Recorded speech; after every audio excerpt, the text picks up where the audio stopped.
This is Brainy Podcasts with Saraya Shaw and Tracy Filler, inspiring creativity and innovation through evidenced neuroscience. Hello, everybody. We're just having a bit of a laugh here before we started recording. We're really looking forward to today's podcast. We've got a very good friend of mine, but also a great kind of HR people thinker called Jason Mannix. And Jason is the head of HR for the whole Brighton Pier Group, which actually, believe it or not, is not just the pier. It's huge outlets and entertainment across the whole of the country. So I think he looks after like 4,000 people or something like that. And Jason also has his own HR company, Mannix Consultancy. And so he works with lots of different companies and people as well. Now, Jason and I have known each other for 20 years, I think. And you wouldn't know that because we both still look so wonderful. And we met at university together. We met at Brighton Uni, doing MA in HR. I didn't stay on for it. I fell out after the first year, and Jason actually went on and finished. And we've just been really good mates all this time. And we have lots of things in common, and we bore people to death because we talk about people stuff, and we love doing it. Now, what we're going to be talking about today, which you won't be surprised about really, is how are we nurturing our future leaders? Who are our future leaders and how do we nurture them? And how do we build more of an inclusive culture for everybody? And also from Tracy's, my point of view, how do you bring in the brain capital and brain economy? Because that's what we're looking at and that's the future. And so Jason is going to be sharing with us the wonderful work that he's been doing with all the multi-generations that his organization he works with and runs, and how that actually is helping to impact and shape leadership for the future. So, Jason, my first question to you is going to be, how do you actually manage Gen Zs who are coming into the workforce that some people are very pro about, some people kind of have question marks over because they are our future. And I know that you've been doing some very different approaches to working with them that actually is more inclusive and more brain friendly, if you want, for them. It's nice to be here. I do have a bit of a passion for the recruitment of young workers, to be honest, for all generations, but there are more challenges with not necessarily recruiting younger people, but creating an environment where they feel comfortable and they can thrive. Gen Z and millennials before that are so totally different than Gen X would necessarily relate. Our parents were always complaining about not understanding our music and why we liked Dawson's Creek and why we liked various other programs that feel completely alien to them because they're of a time. But there's been such a leap now that Gen Z are stepping into the workplace. And we have to understand it because it's not only that they're coming with a different view of what work is, but they have different expectations. And that's partly created by society or what they perceive to be society, whether it's what they see on television and entertainment, but also they're seeing things on a global scale that we didn't. So innovations in productivity, innovations in products and business in places like China or Australia are relatable here at a time when in the past we would have maybe read it as an interesting article in a magazine. Now they can interact with people who are living those experiences and shaping more of a global community. It's a phrase that's been used. So they're coming with a completely different worldview when they come into the world of work. And we need to harness that. We've, the phrase sort of neuroplasticity comes into play, I think, because businesses have to understand that younger employees bring adaptability, they bring a newer idea. We can't live or organize, and organizations can't survive by saying this is the way we do things. Everybody's always done it here. This is the way we go forward. I'm a big champion of diversity as well. And the fact, for example, if we take the pier, we have so many different nationalities, different ages, different. I think that because we go from about 128 to nearly 400 employees, the pier is the busiest tourist attraction in the UK outside of London. When you need to recruit so many seasonal staff, I think we have a responsibility to reach out to the local community, not just use online recruitment platforms like Indeed. But we should be reaching out. So we do. We work hard with a lot of the local service providers, the Youth Employment Hub, Spear, the Job Centre. We're doing a lot and working with them on they call it NEET Zero, those people not in education, employment or training. I work with the council and I'm the chair of the pre-employment committee, which is about explaining and showing to businesses all these routes into work for younger people.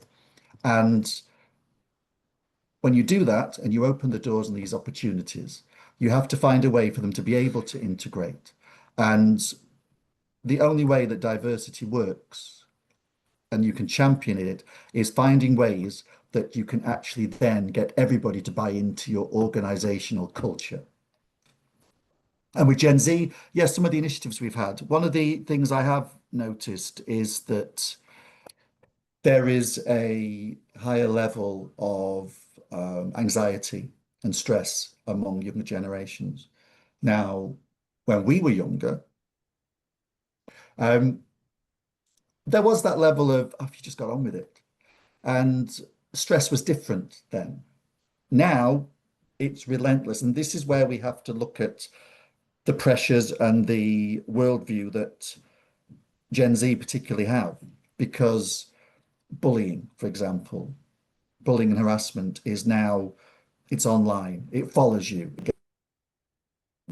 It's been sent out there for people to see and to experience of these negative things about somebody. So that there's a lot of pressure that they're facing, and those levels of anxiety we have to look at. So in the peer group, all our departments have mental health first aiders. I've now done a counselling qualification so that I can help support. And so we can help people when they're in work, but you have to look at those initial few days as well. That also brings, anxiety.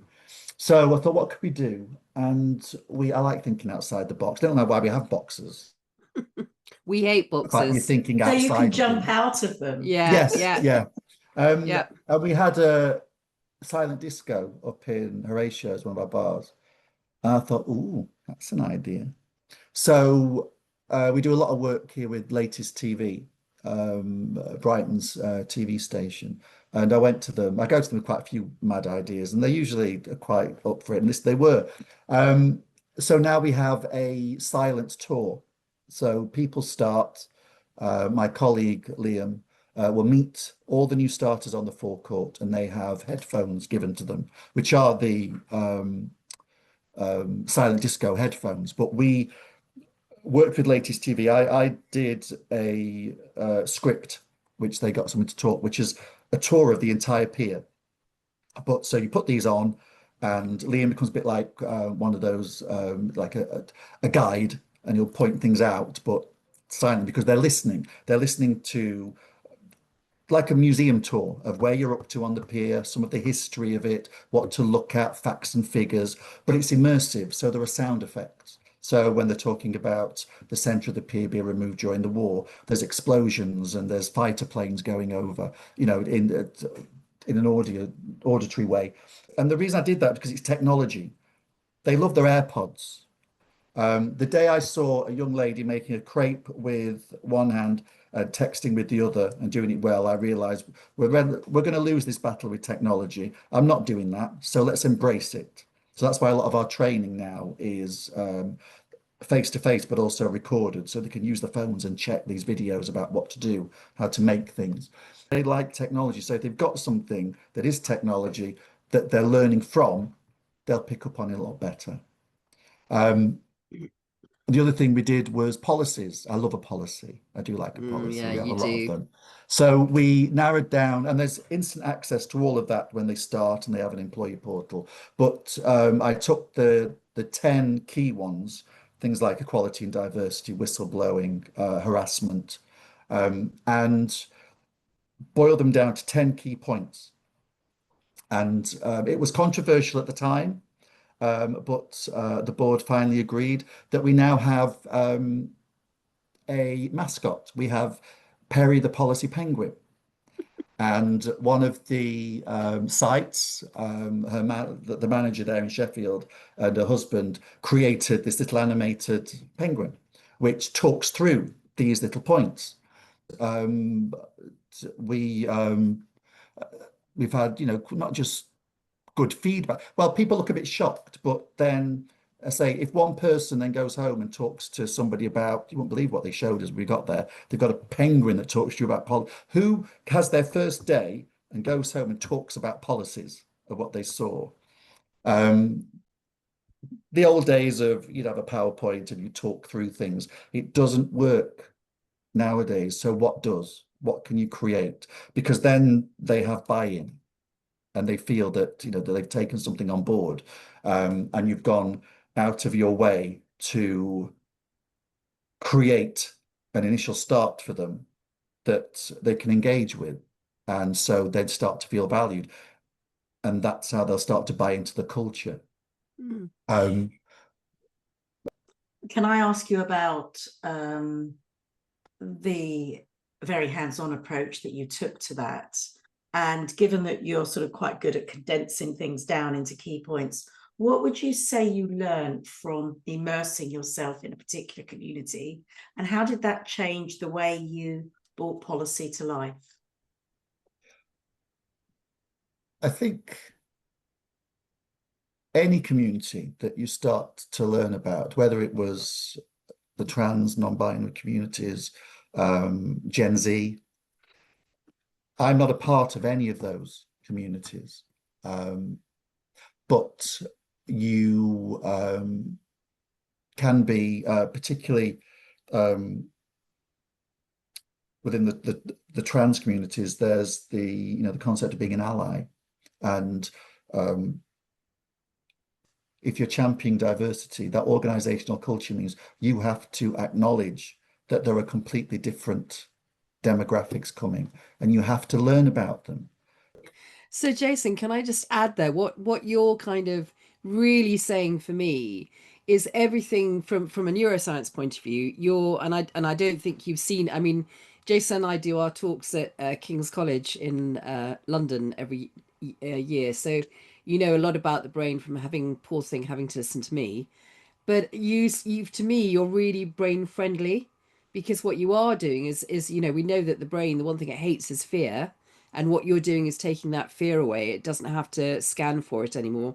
Going over actually seeing people's culture and understanding it, being able to find ideas that work with different people. So there's very much here for me, when people say, how do we do it? This is a wonderful example of actually putting your feet in somebody else's shoes, if you want to really understand it. You need emotional intelligence and you need empathy skills. You need to be able to, and I think employees expect employers now who understand about human behavior. Mm. The whole things have gradually changed from the concept of a job for life has gone, turned into portfolio skills, careers. So people are trying to learn as much as they can and then go on to the next role. And through that, everything has changed, that the employer no longer holds all the cards, and that goes right back to recruitment. You have to wear your credentials on your sleeve. It has to be front and center, whether it's your CSR, it's what you're doing for the community, it's how you're treating people. They will look at reviews, they'll look at comments from ex-employees. They want to know your values. So, and how many businesses who are maybe watching this can say without doubt, yes, I understand what our values are. I understand exactly what our business ethos is, and that's what I'm projecting, that's what I'm living. Or is it just something that's on the website because it looks good? Because they will be assessing you, and the questions at interview that you will get asked quite often is about that. So you need to be able to, and you also need to be able to deliver it, because people will realize quite quickly whether what you've told them on interview is the truth when they've actually started work. I agree. And so It's how you live and completely breathe changed. in that building. The transparency. It's 50-50 now. You have to be prepared to be interviewed. It's and I think that's brilliant. I think that the fact that we don't hold other cards anymore, you have to be prepared to sell yourself as a business to somebody that you want. On that, I'm thinking about the impact it's having on leadership style, approach, authenticity, and what that's changing for tomorrow's leader in the capabilities that we look for and the responsibilities that they're holding. Because you described the fact that, for example, you've got a counsellor, you've become a trained counsellor, that emotional intelligence and understanding psychosocial and psychological safety is paramount. They're things that probably weren't in the vocabulary or in a job description for a leader, even possibly as recently as 5 years ago. So how's this transitioning for tomorrow's leader? Can I just say something there? Jason, you and I, when we did our HR, we had all those books, do you remember, that taught you about how to be a leader and how to be a manager? They're just so outdated now when you look at them, the way that the language, what we understand, what we know about people, how people are motivated, how you engage them, it's just like completely alien. But again, you have to be prepared to adapt. I think to answer your question, Tracy, about and how we prepare for that, is that we have to acknowledge that leadership, well, actually, as Soraya was saying, is changing, but it's going to change a lot more. And in 20 years, this is where, going to be honest, this is where me and Soraya had our first row, our first and only row. And as I said earlier, one of the things that I feel responsible to do is looking at the selection pools and how they change. And do we adapt as businesses and as leaders to cater for that? And the biggest change that leaders need to look at is communication and how we communicate. There are all different types of leadership models. It's fresh in my mind because we're doing a management development course with our managers, and I create the content, and we've just done leadership and management. So it's but you have the different types. You've got transactional, autocratic, bureaucratic, Coaching. Oh yeah, it's coaching, empathic. There's lots of different ones. Nurturing. We all use different language, but we know the head type. They're all, but the bottom line is, if you're a leader, you're showing the direction and the guidance for where your teams, your employees are going to follow. But they have to buy into it. They have to want to be going. That's the whole thing about organizational culture. If you buy into it, you're going to want to follow those principles because everybody is working the same way. Otherwise, it's like magnets. They're all bouncing off each other and nothing productive's happening. But communication for me is the biggest area that is going to change. It's the the key area that, as I mentioned before, we cannot say, this is how we do it now, everybody has to comply, because Gen Z won't, because it's not something they're comfortable with. And I concede to one point that Soraya said back then was, yes, we have to show Gen Z how to operate and how to thrive in the way business is now, because they have to survive. But we have to listen to them about what their expectations are, because I don't know if you're supposed to put quotes in or something, but I did read somewhere now, this year is really the first year when Gen Z are now taking those steps into management. And over the next sort of 5 years, 30%, I think it was 5 years, 30% of leaders are going to be Gen Z. That's So they're going to exactly be why we leading the wanted to way. talk to you about this today, because we So, recognise that they're at that age group now that they're moving in to that yeah, to this Yeah. responsibility. well, that's why we have to make sure they're in an environment where they can thrive. And communication is going to change. And that's why AI. Now, me and technology don't get on.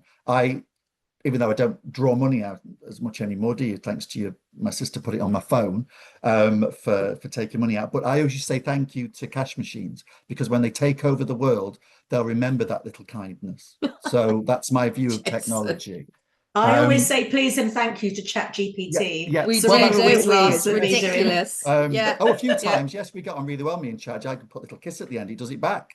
We get on really well. Depending on what it is. If it's a business question, obviously you wouldn't do that. You have to give it some respect. But yeah, so technology, don't get it. But AI, love it. Absolutely comfortable with that going forward. And it is going to change. I'm on the HRM board of Edinburgh and AP University.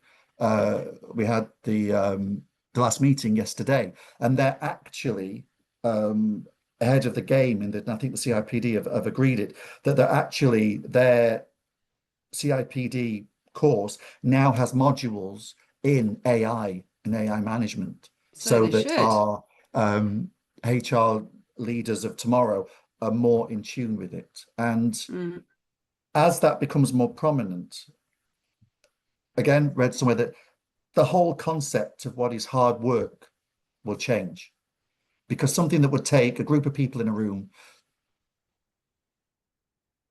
to troll through information, create their reports, set up their facts, it's done it in a minute. So now, how do you refocus? Because I don't think, yes, there will be job losses, but I think it was IKEA that, I think it was their sales department that they removed, but they didn't make redundancies. They trained people in other areas, because I think the whole this idea of hard work changing is that, okay, so as a leader, I have 3 levels of work to do. I've got the red level, which has to be done right now, or dreadful things will happen, the sky will collapse or something. Then you've got yellow ones that have to be done in order for the business to continue and to thrive. Then you've got the green ones that you really want to do, you really like, but they're not essential, but they would really help with maybe motivation practices, making systems a little bit smoother. But you get round to them eventually, but you hardly ever get round to it, because once you've dealt with most of the reds, there'll be some more reds coming up. But if AI has removed a lot of the reds, dealt with most of the yellow for you, you have time to then focus on those other greener areas that mean you can look at the fine points of developing your teams, motivating them, look at initiatives. And I think that through that, communicating those changes, yes. What I want to say is it's lovely that I've just got to butt in. This is what Tracy and I have been talking a lot about, which is where the whole our whole philosophy about freeing up your brain to be able to think and innovate and create and critically think is really important. And the one thing that we talk about a lot is giving people the white space so you can think, because that's AI is going to do those jobs for you, which is brilliant. But actually what leadership and the wider leap, because it's a flatter structure now, it's all changed, is about how you actually have time to critically think and make those important decisions. And Tracy, I don't know if you've got a point of view on it. I know. I have. Well, you've summed up what I've made some notes on. But the other thing that I've written down, just a reminder, what probably hasn't changed is one of those intrinsic motivators for people at work is having meaningful work, work that feels rewarding, work that feels like they've made a difference, taking something from A to B, solving a problem, coming out of a challenge with a client or whatever the situation is. And if we have AI taking over some of those more repetitive, less fulfilling tasks that traditionally went with that role, and gave them more space for that meaningful, not just the white noise to think, reflect, look at it differently, shift perspectives, have time to do some self-learning, but actually get their teeth stuck into something quite nitty-gritty and come out of it feeling like they've learned something from it. So that's what I made a note on, is about how motivational, meaningful work at work is as well. And that will tie in with your different generations. If you're talking the way you're talking about Gen Z. Well, it does, particularly for Gen Z, because they I think the idea of having your annual appraisal doesn't work for them. They need feedback. They need to know that they're succeeding in what they're doing. They need feedback, guidance. It has to be more immediate, because it's a more immediate world that they're in. Yeah. And I'd say, going back to communication, we're now doing a podcast. Was that around 10, 15 years ago? I know that, and the concept of you could have meetings online. Now, when we all started out in work, if you said, oh yeah, we don't need to all to get together, we'll just do it on a screen, there'd be the argument of, one, can the technology ever do that? But two, no, we all need to be together. We need to work together and thrive and talk, and we need the eye contact. It would never catch on. Now, I think because of COVID, we are technology-wise where we would have been in another sort of 10 years' time. But what would have happened is it would have been gradual, and society and culture would have been more ready for it. And I think because it was suddenly rushed in, now we're seeing it's changed from people want to do remote working was the big thing because it had to be.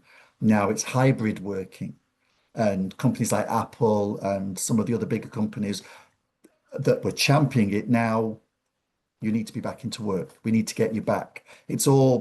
There's this constant change of what communication is because it happened too quickly. But we need to be looking at that, because Gen Z, it's a generation that won't ring doorbells because they get anxious about who's going to answer. They'll text their friend to go, I'm here, can you let me in? Or just to push that a bit.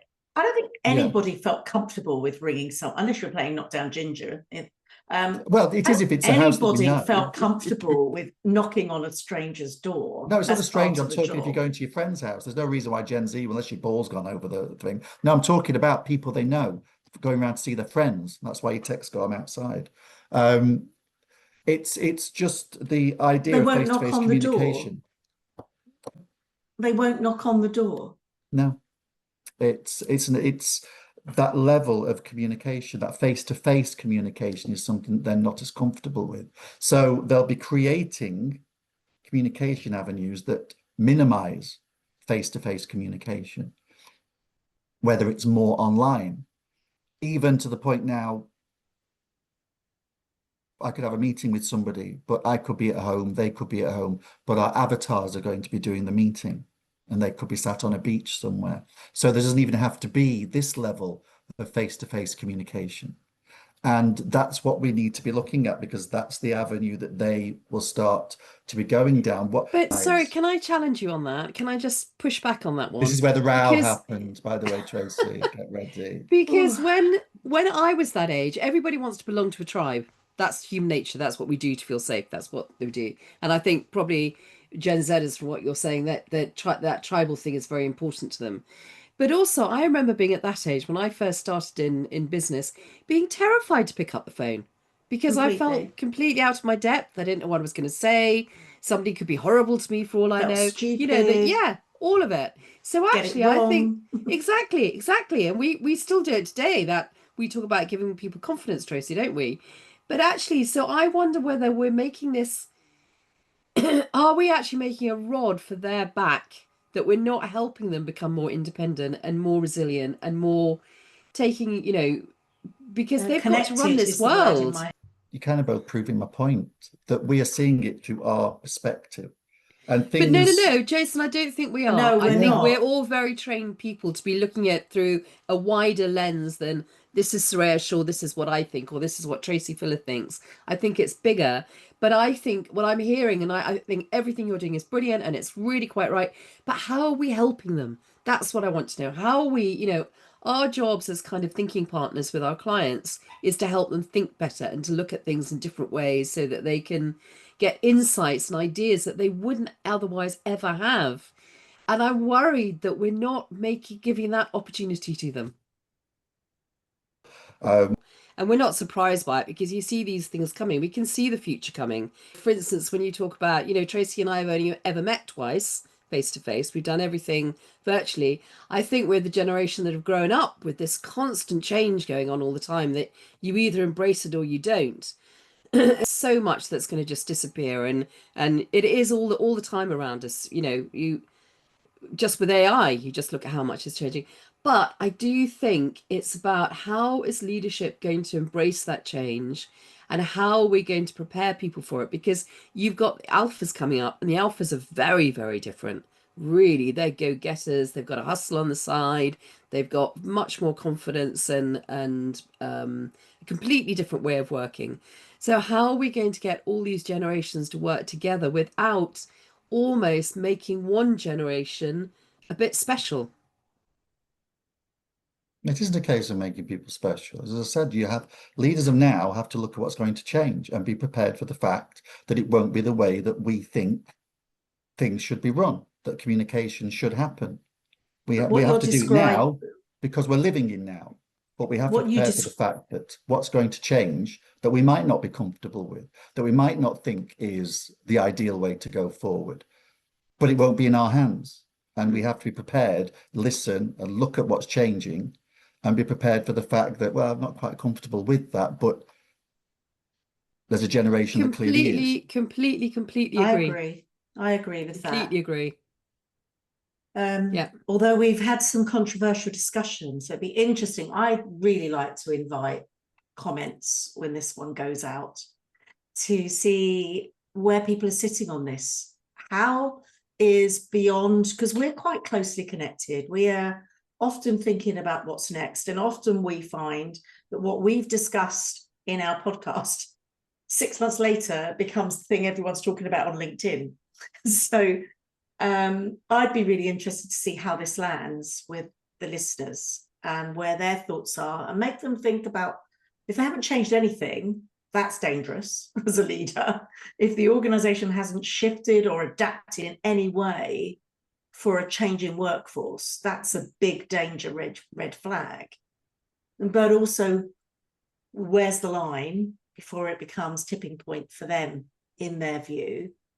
Because a lot of what we talked about is technological change and mode of communication change, like that you reach out to your line manager on Slack now and get something authorized, whereas a year, even 5 years ago, it would have been through a system. It would wait for authorization.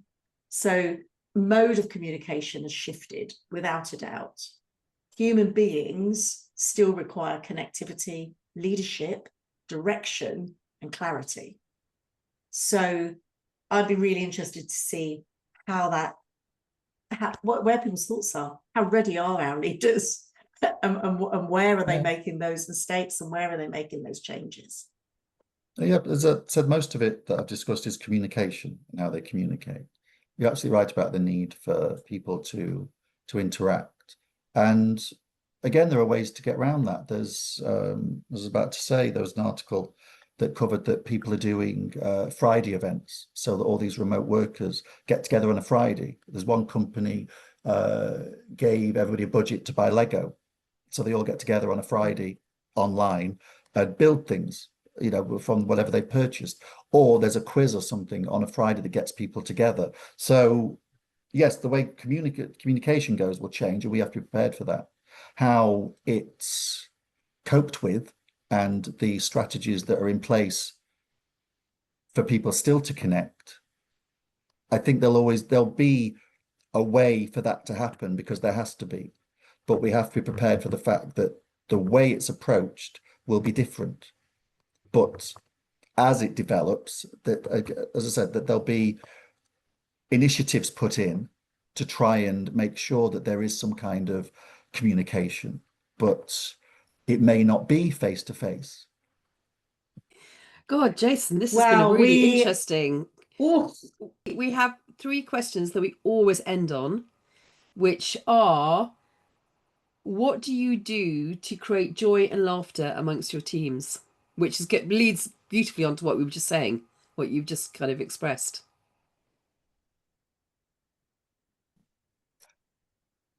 Well, you help people feel valued. It's the whole point of championing employee voice, which is, you could do a whole podcast on that. With Mayo and the Hawthorne experiments was literally, in a management perspective, a leadership perspective, life-changing for me and how I approach management. People feel valued, they feel that their voice counts, then they are going to be happier. They're going to feel that their personal contribution, one, they can contribute, but 2, it's valued, that their opinion matters. oh, Okay. I love that answer. And it's so right. It's so right. So what's your, as a leader, what is your leadership secret?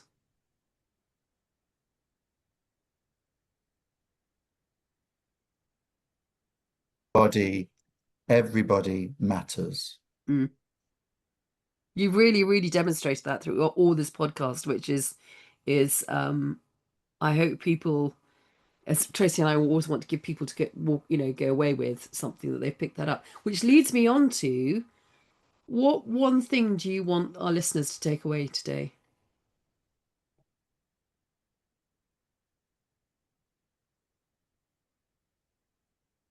Look at the present, embrace it, and help everybody to thrive whilst we're in it. But keep an eye on the future, and don't miss the changes that are going to go on around you, because there are people coming up into the management around us who want change in order for them to thrive their way. And we may not know what that is. So we need to look, listen, learn, and adapt, because our way works now, maybe, probably doesn't in the future. Yeah, no, I think that's, you're almost kind of philosophizing exactly what Tracy and I stand for, which is brilliant, which is, changes all around us, and we've got to be open to it. You've got to embrace it. We can't see the world through our lens. Have to help people through a different lens and thrive now. Yeah. But just have an eye on how things are going to go in the future. And as leaders, understand it, help shape it, but make sure that everybody is on the journey with you. Yeah. Podcasts. Yeah. That was beautiful. And I think they're the start of a book for you, Jason.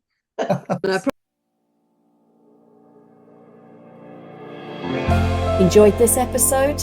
Listen to more at brainycasts.com.